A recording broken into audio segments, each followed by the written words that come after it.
seorang lelaki yang kaya raya mempunyai sebuah kebun buah-buahan, yang mana kebun miliknya selalu memanen buah-buahan dengan hasil terbaik. Dan di samping kebunnya ada sebuah kebun milik orang tua yang fakir dan tidak mempunyai apapun kecuali kebun miliknya tersebut. Orang fakir itu memiliki 3 anak, yang mana ketiga anaknya masih kecil dan belum bisa bercocok tanam. Si orang fakir tersebut juga tidak mempunyai uang untuk bercocok tanam di kebunnya. Dan si orang yang kaya tersebut selalu merayu pemilik kebun itu untuk menjual kebun miliknya kepadanya. Akan tetapi seorang miskin itu selalu menolaknya karena sebagian tanah miliknya adalah harta terakhir yang ia miliki untuk anak-anaknya. Dan ia terus menjaganya serta tidak kuasa untuk menjualnya. Sehingga si orang kaya itu bersikeras untuk mendapatkan tanah si orang miskin tersebut. Terutama dirinya juga mengetahui bahwa si orang miskin tersebut tidak mempunyai surat tanah yang meyakinkan bahwa tanah itu adalah miliknya sebagai warisan dari orang tuanya sebelumnya. Sehingga ia pun menghasut orang-orang di desa untuk mempertanyakan akan kevalidan surat tanah tersebut. Kemudian si orang kaya itu juga menghadirkan 2 saksi dan memberi setiap orang saksi tersebut sejumlah uang untuk bersaksi bahwa pemilik tanah tersebut adalah dirinya di depan hakim. Dan setelah hal tersebut, si orang kaya itu pun berhasil mendapatkan kebun si orang miskin tersebut.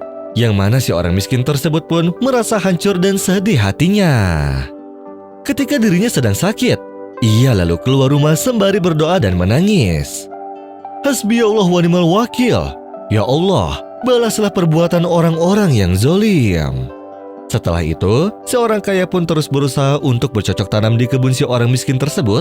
Akan tetapi, setiap kali ia mencoba untuk menanam berbagai jenis pohon buah, selalu saja tidak menghasilkan.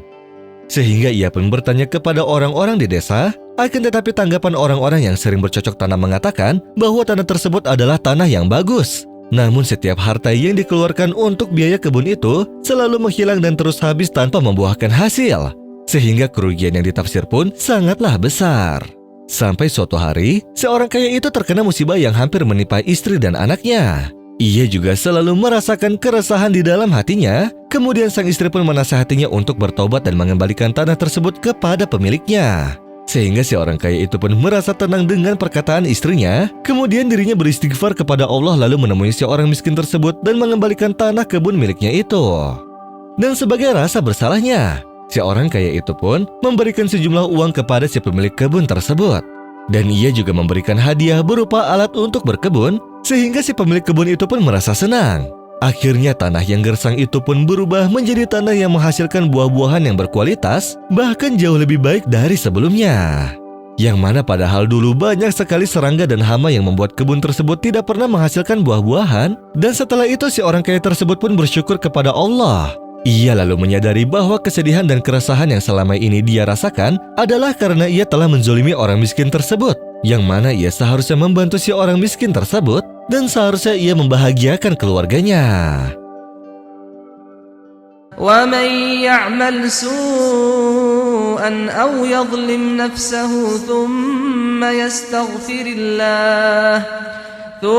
يستغفر الله يجد الله غفورا رحيما ومن يكسب إثما فإنما يكسبه على نفسه وكان الله عليما حكيما ومن يكسب خطيئة أو إثما ثم يرم به بريئا فقد احتمل بهتانا وإثما مبينا